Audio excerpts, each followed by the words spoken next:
Very pleased to have with us on the program right now NRA past president Sandy Froman. How you doing, Sandy? I am great, Cam.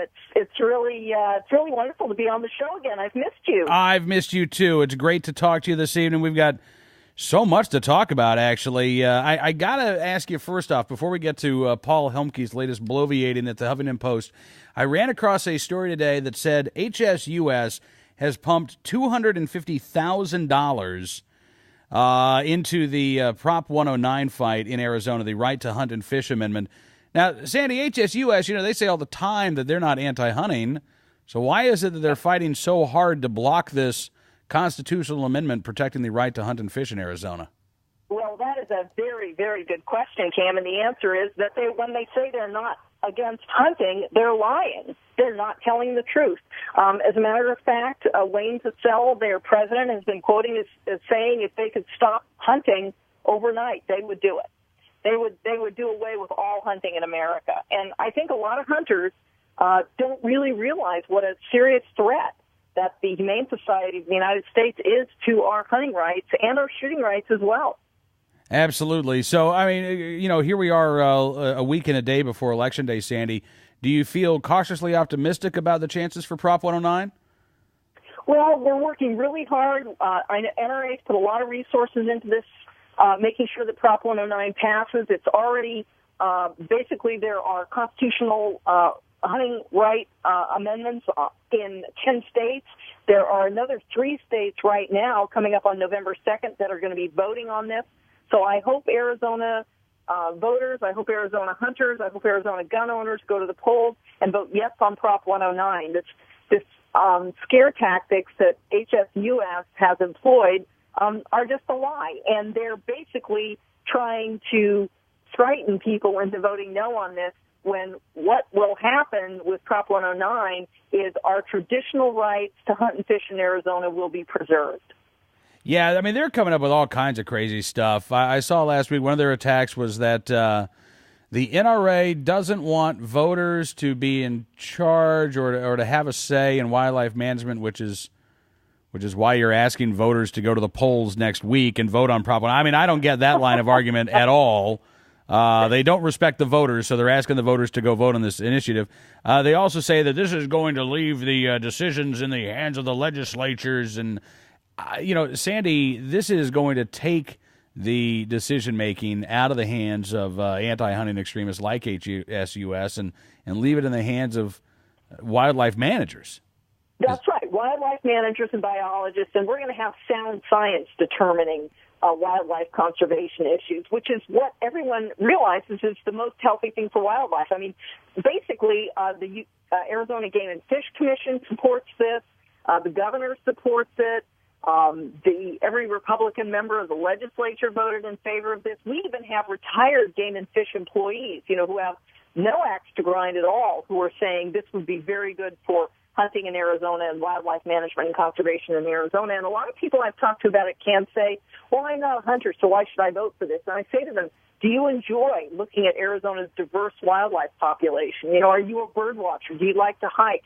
Do you like looking at the animals out there? Well, if you do, you should vote in favor of it, because it's the hunters that pay to make sure that we have good conservation and wildlife management in the state. And this will encourage a lot more wildlife habitat, a lot more good management of the wildlife populations for everybody to enjoy, not just the hunters. Yeah.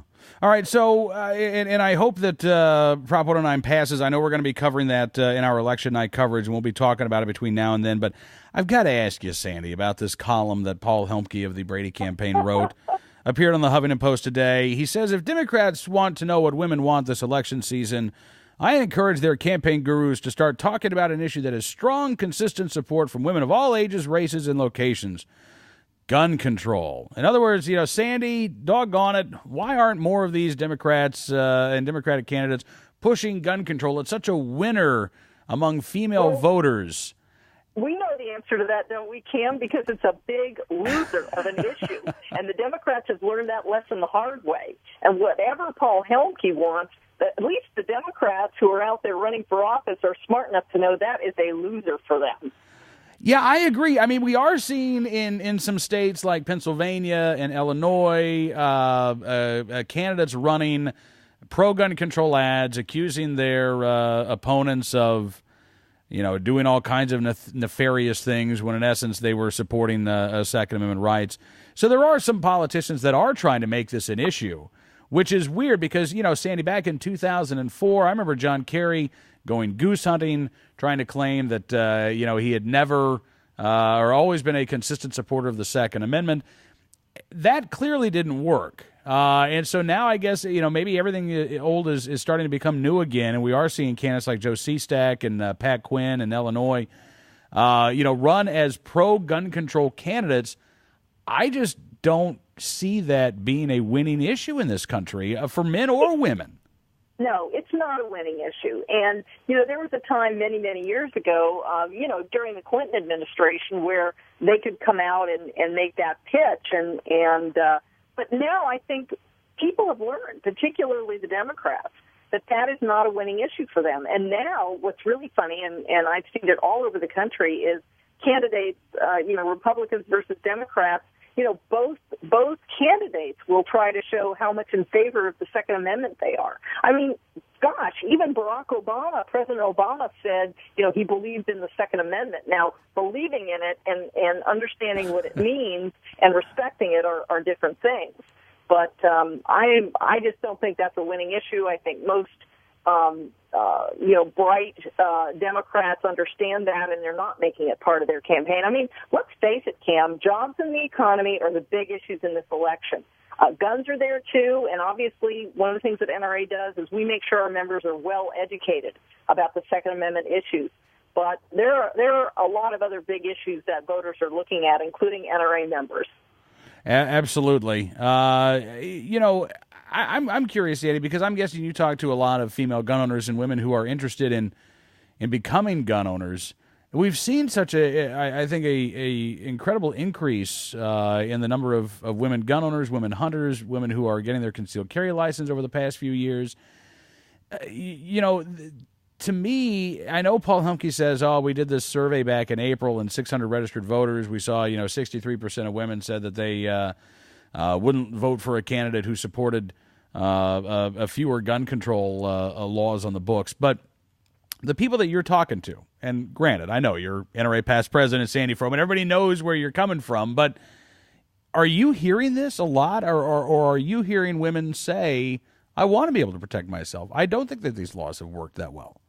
Well, obviously, Paul Helmke and I don't talk to the same group of women. I mean, I'm talking to women, and I'm not necessarily talking to just NRA members either. I speak a lot in groups that are, not related necessarily to the gun issue. Mm-hmm. And women are enthusiastically supportive of the more liberalization of firearms laws in this country. They understand that, this is pro-security for them. I mean, Helmke talks about the fact that women are concerned about their security, and they want increased security from gun violence for their families and communities. Well, you know how you get increased security from gun violence for your families and your communities is to arm yourself, to get trained, and to be prepared to defend your families and your communities. That's right. And most women understand that. I mean, they've seen it, they understand it, they're curious about it, they ask a lot of questions.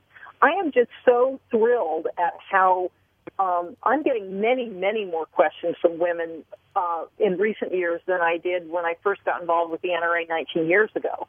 And I think it's a really healthy thing. I think it's a good thing. I think the passage of concealed carry in so many states, the Castle Doctrine laws, the parking lot bills, people are beginning to understand that they have these rights. They want to exercise them, and it's a very common and healthy and wholesome aspect of the changes in the Second Amendment community. Yeah, and I think a perfect example of this is, we had our Hero of the Day story tonight, which featured a off-duty NYPD officer who had her privately owned a firearm with her at the beauty parlor when she and the other customers were the victim of an armed robbery. Look, clearly this guy in New York City thought this was a perfect crime. Go into a beauty salon. Who on earth is going to be able to prevent him from doing exactly what he wanted? He didn't realize that one of the customers there would have their firearm. women, Sandy, and you know this far more than I do, women who are, working late at night, walking to their car in the parking lot, women who may not live in the best neighborhood, women who live in great neighborhoods, Sandy, are seen by criminals as easy targets. You were a victim of this yourself. Absolutely, Cam. And, I'm really offended by this idea that women should be so afraid of firearms that they should want to ban everyone from having one. Yeah. I mean, that is a very low opinion of women. Women are strong.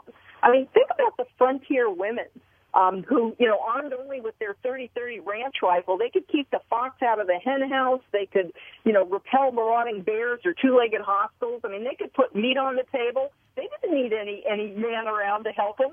I mean, women are very strong, and they are very smart, and they can make these decisions for themselves. And I'm offended by this notion that women are too weak and too stupid to be able to learn how to use a gun effectively. Yeah, it's. I mean, I hate to say it. I don't mean to call Paul Humke a sexist, but it's kind of a sexist attitude, Sandy. I mean, it really is. It is a very sexist attitude, absolutely.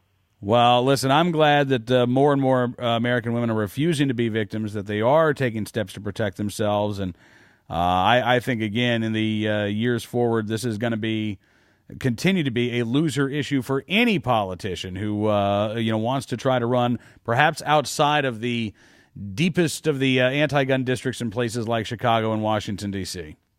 I agree, Cam, and I think at the very, in the final analysis, what it really shows is that their desperation, the level of their desperation to start bringing this back when it's been such a loser historically for them. Absolutely. So I'm glad to see them doing it.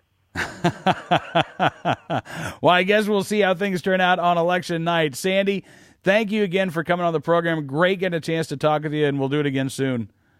Absolutely. Thanks, Cam.